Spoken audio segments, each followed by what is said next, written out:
नमस्ते दोस्तों, आप सभी का स्वागत है हमारे डिजिटल हिंदी कथाएं यूट्यूब चैनल में। तो चलिए इस कथा का आनंद लेते हैं।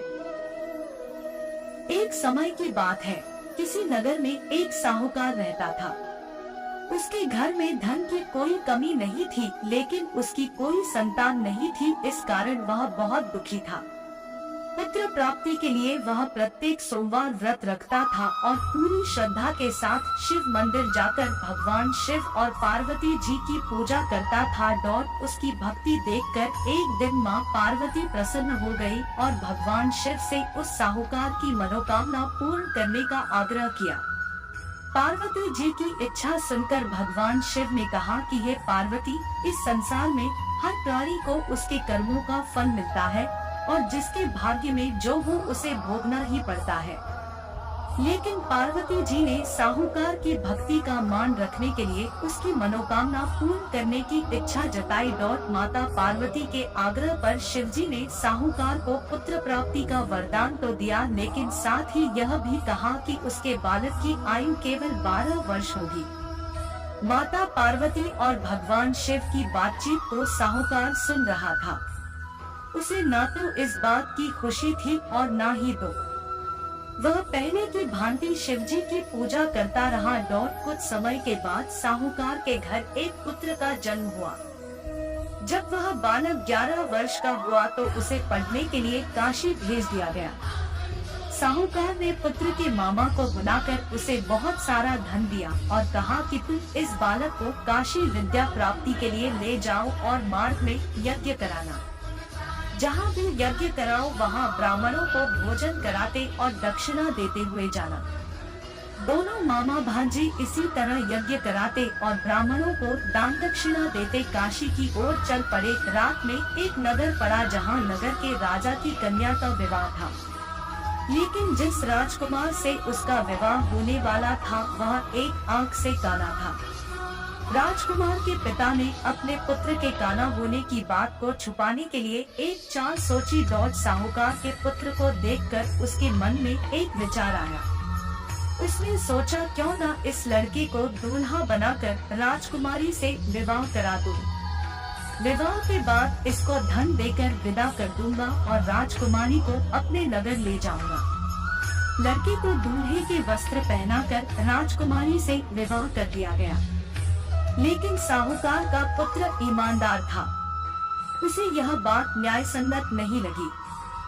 उसने अवसर पाकर राजकुमारी की चुन्नी के पल्ले पर लिखा कि तुम्हारा विवाह तो मेरे साथ हुआ है, लेकिन जिस राजकुमार के संग तुम्हें भेजा जाएगा वह एक आंख से काला है। मैं तो काशी पढ़ने जा रहा हूँ। जब राजकुमारी ने चुन्नी पर लिखी बातें पढ़ी तो उसने अपने माता पिता को यह बात बताई। राजा ने अपनी पुत्री को विदा नहीं किया, जिससे बारात वापस चली गई। दूसरी ओर साहूकार का लड़का और उसका मामा काशी पहुँचे और वहां जाकर उन्होंने यज्ञ किया। जिस दिन लड़की की आयु 12 साल की हुई उसी दिन यज्ञ रखा गया।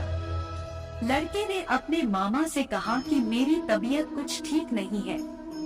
मामा ने कहा कि तुम अंदर जाकर सो जाओ। शिवजी के वरदानुसार कुछ ही देर में उस बालक के प्राण निकल गए। मृत भांजे को देख उसके मामा ने विलाप शुरू किया। संयोगवश उसी समय शिवजी और माता पार्वती उधर से जा रहे थे। पार्वती ने भगवान से कहा, स्वामी, मुझे इसके रोने के स्वर सहन नहीं हो रहा। आप इस व्यक्ति के कष्ट को अवश्य दूर करें। जब शिवजी मृत बालक के समीप गए तो वह बोले कि यह उसी साहूकार का पुत्र है जिसे मैंने 12 वर्ष की आयु का वरदान दिया। अब इसकी आयु पूरी हो चुकी है। लेकिन मातृभाव से विभोर माता पार्वती ने कहा कि हे महादेव, आप इस बालक को और आयु देने की कृपा करें, अन्यथा इसके वियोग में इसके माता पिता भी तड़प कर मर जाएंगे। माता पार्वती के आग्रह पर भगवान शिव ने उस लड़के को जीवित होने वरदान दिया। शिवजी की कृपा से वह लड़का जीवित हो गया।